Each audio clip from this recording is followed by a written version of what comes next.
যে ভাঙড়ে একসময় তৃণমূলের তাজা নেতা আরাবুল ইসলাম, সেই আরাবুল ইসলাম বহিষ্কারের পর তার সঙ্গে কোনো লোক নেই, তার সঙ্গে কোনো মানুষ নেই, এমনটাই অভিযোগ। তাকে পচা নেতা বলে বাদ দেওয়া হয়েছিল।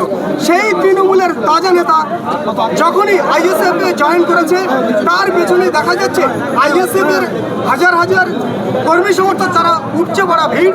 ইতিমধ্যে ভাঙড়ের প্রথম ঘাটকপুকুরে এসেছেন তার নিজস্ব বিল্ডিংয়ের সামনে, এবং সেখানে আসার পর থেকে আমরা দেখানোর চেষ্টা করব যে আইএসএফের কর্মী সমর্থকরা তারা কিন্তু ইতিমধ্যে সেই ঘাটকপুকুরে আরাবুল ইসলামের সৈনিক হিসেবে তারা এসে দাঁড়িয়ে গেছেন। আমি কথা বলার চেষ্টা করবো, আমাদের সঙ্গে রয়েছেন আরাবুল ইসলাম। দাদা, আপনি আজ প্রথম ঘাটকপুকুরে পা রাখলেন, তৃণমূল থেকে আইএসএফে আসার পরে কেমন লাগছে এবং যে জনস্রোত দেখা যাচ্ছে কি বলবেন এ নিয়ে? এটা একটা বিষয় আপনাদের বলি, যারা আমার বিরুদ্ধে অপপ্রচার করেছিল আজকে তারা বুঝতে পারছে যে আরাবুলের জনপ্রিয়তা কি। আমি যেদিন জয়েন করে ফিরে আসি, ফিরে এসে পোলের হাটে শুধু নেমেছি, হাজারে হাজারে লোক বলবো না, বোধহয় 10 থেকে 15,000 মানুষ, প্রায় 3 ঘন্টা রাস্তা অবরুদ্ধ ছিল। তারপরে আমাকে ব্যারিকেড করে বার করতে হয়েছে দোকান থেকে। এত মানুষের চাপ, উপচে পড়া ভিড়, কোনো কাউকে খবর দেওয়া হয়নি, শুধু বলেছে যে আরাবুল আইএসএফে জয়েন করে বাড়ি ফিরছে, বাড়ি নয় পোলের হাটে উনি আসছেন। এই খবর পেয়ে হাজারে হাজারে লোক, আপনারা দেখেছেন কালকে ঈদের দিন গেছে, সেখানে মানুষের ঢল, 9টা থেকে 1টা পর্যন্ত আমার বাড়িতে হাজারে হাজারে লোক। সেই লোক যদি আমি মনে করতাম একটা মাঠে, ব্রিগেডের মাঠের মতন লোক হয়েছে। তো যাই হোক, আজকে আমার এখানে আসার কথা, আমি শুধু এসছি, কাউকে বলিনি, কিন্তু লোক খবর পেয়েছে যে এখানে আরাবুল ইসলাম আসবে। তাই দেখছেন আপনারা কত মানুষ এখানে এসছে, কত বয়স্ক লোক, কত হাজি সাহেব, তারা এসছে, আমার দোয়া করে গেছে। তাই আমি শুধু বলবো যে যারাই বলছে যে আরাবুলের কোনো মূল্য নেই, দাম নেই, তারা কিন্তু এই 2026-এ বুঝতে পারবে যে আরাবুলের কতটা মূল্য, আরাবুলের সাথে কতটা মানুষ আছে, আরাবুলের সাথে কতটা জনগণ আছে। এই নির্বাচনে এই শওকত মোল্লার মতন লোকেরা, যারা খুনি, যারা প্রকাশ্যে মানুষের খুন করে, আজকে দেখেছেন আপনারা চালতেবেড়িয়া অঞ্চলে বোম বাঁধছিল বাবুরা, আমাদের আইএসএফের কর্মীদের উপরে আক্রমণ করবে।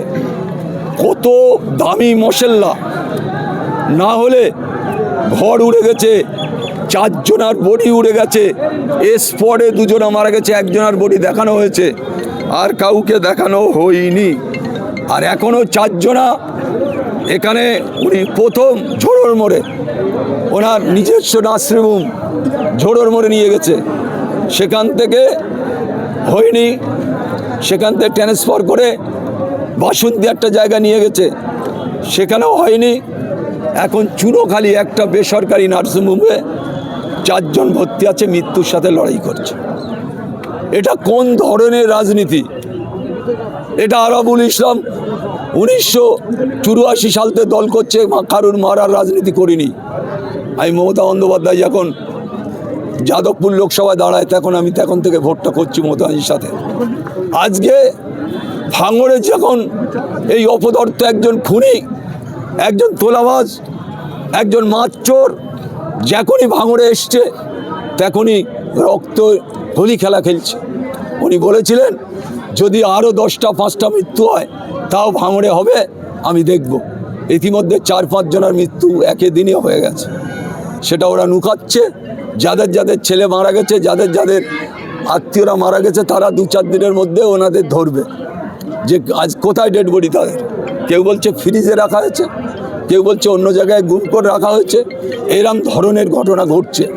আজকে আমি শুধু একটা কথা বলবো, আমরা কিন্তু নওশাদ সিদ্দিকী, আরাবুল ইসলামরা, তারা ভাঙড়ের শান্তি চায়, ক্যানিংয়ের শান্তি চায়, সার্বিক উন্নয়ন চায়, মানুষ নির্বিঘ্নে ঘুরতে পারে, মানুষ যাতে নির্বিঘ্নে ভাঙড় ক্যানিংয়ে মানুষ যাতে ঘুরতে পারে, এমন সন্ত্রাস করে রেখেছে এলাকায় মানুষ কথা বলছেন, আপনারা দেখেছেন। কাল আমি একটা মিডিয়া দেখছিলাম, ভাঙড়ের 7-8 জায়গায় কথা বলেছে যে আপনারা নওশাদকে চান না শওকতকে চান।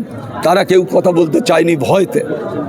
এমন আতঙ্ক করে রেখেছে, পুলিশ ধরে ধরে নিয়ে ভয় দেখাচ্ছে থানায় বসে, এই তো তৃণমূল করতে হবে। পুলিশ এখানকার রাজনীতি করছে, প্রতিটা থানার ওসিরা তারা এই ব্লকের নেতৃত্ব দিচ্ছে।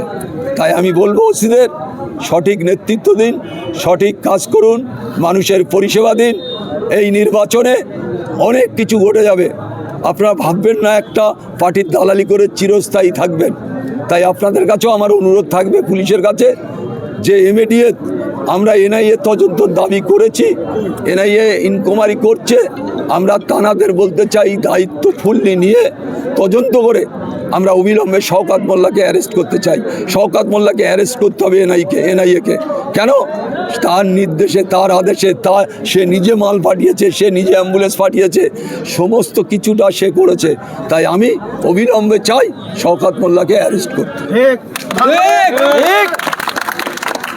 এখনো প্রার্থী ডিক্লেয়ার হয়নি, তার মধ্যেই আপনার পেছনে যে মানুষ সাড়া পাচ্ছে, প্রার্থী ডিক্লেয়ারের পরে কতটা দলের হয়ে কাজ করতে পারবেন? আপনি জানেন, প্রার্থী ডিক্লেয়ার হলে হাজারে হাজারে মানুষ, কাতারে কাতারে মানুষ বেরোবে। এখানে আবার অনেক ক্যানিংয়ের মানুষ এসছে, অনেক মানুষ এসছে। দেখবেন আজকে যদি ক্যান্ডিডেট ঘোষণা হতো, তা আজকে 20,000 লোক নিয়ে আমি একটা প্রোগ্রাম করতাম। 20,000 ক্যানিংয়ের মানুষ। তাই আমি যেদিনই প্রার্থী ঘোষণা হোক, আমি সেদিনই মাঠে নামবো। আজকে আমি শুধু সবার সাথে দেখা করতে এসেছি, আমি এখানে কিন্তু আজকে অন্য কারণে আসিনি। আমার কর্মীরা কিভাবে লড়াই করছে, কিভাবে রাস্তায় ঘাটে তারা লড়াই করছে, আমি শুধু তাদের দেখা করতে এসেছি। যেহেতু ঈদের দিনে সবার সাথে দেখা হয়নি, আমি তাদের শুভেচ্ছা বিনিময় করতে এসেছি, তাদের সাথে দেখা। আজকে আমি কোনো রাজনীতি করতে আসিনি। ভাঙড়ে একের পর এক থানা বাড়ানো হয়েছে বোমাগুলির হাত থেকে বাঁচানোর জন্য, এখনো পর্যন্ত সেই একই রকম সিচুয়েশনে ভাঙড়। তার থেকেও খারাপ সিচুয়েশান আপনারা দেখেছেন, বেঙ্গল পুলিশ এখন ছিল, তার থেকেও খারাপ পজিশন আছে এখন প্রতিদিন বোম। এই বাবুদের কাজ হচ্ছে একটা করে ছেলের ফিট করে দেওয়া। খালেকের বাড়ির বোম রেখে হয়, কেউ বলছে মালেকের বাড়ি বোম রেখে হয়, বা অমুক জায়গায় বোম রেখে হয়। এই হচ্ছে এখানকার কাজ। আর ওই ভদ্রলোক এইসব করাচ্ছে, সেটা আগামী দিনে বুঝতে পারবেন। আমি নওশাদ মাঠে নামলে এসব ধুয়ে পুছে সাফ হয়ে যায়। শওকত মোল্লা বলছেন কিছুদিন আগেই আইএসএফ কর্মী সমর্থকরা তারা ধরা পড়েছে বোমা বিক্রি করার বা বারুদ বিক্রি করার কারণে। তারা আইএসএফ কর্মী সমর্থকরা বোমা নিয়ে ঘুরছে। সম্পূর্ণ শওকত মোল্লার দেয়ালো বোমা। আপনারা পোলেরহাটের ঘটনা দেখেছেন, থানার সামনে পাশে 4টে বোম পড়লো, আর শওকত মোল্লার সিকিউরিটি বাড়লো। 14খানা গাড়ি আছেন ভদ্রলোকের। তারপরে কেউ বোম মারতে পারে? কোনো আইএসএফের লোকের হিম্মত আছে? উনি নিজে, তারপর দিন সকালেই ওনার কর্মীরা বলেছে, দেখেছিস খেলটা আমরা কেমন দেখালাম। তা এটা হচ্ছে ওনাদের খেল দেখাচ্ছে, আর মানুষ মারছে। এই মানুষ মারা কল বেশি দিন চলবে না। বলছি, শওকত মোল্লা দাবি করছে যে আরাবুল ইসলাম একটা গদ্দার পার্টির সঙ্গে হাত মিলিয়েছে, অতএব এই গদ্দার পার্টির সঙ্গে যদি কোথাও প্রার্থী হয়, তাহলে সেখানকার মানুষ কম করে আরাবুলকে 1 লাখ ভোটে হারিয়ে মুখে চুনকালি করে বাড়িতে পাঠাবে, এমনটি দাবি করছে। এই বিষয়ে কেমন? শুনুন, এটা এই প্রশ্নের উত্তর দেওয়ার জায়গা নেই। যে বলছে সে 1 লক্ষ ভোটে হারবে ভাঙড়ে, আর আরাবুল ইসলাম ক্যানিং জিতবে। কোনো চিন্তা নেই, এটা বলে দিলাম।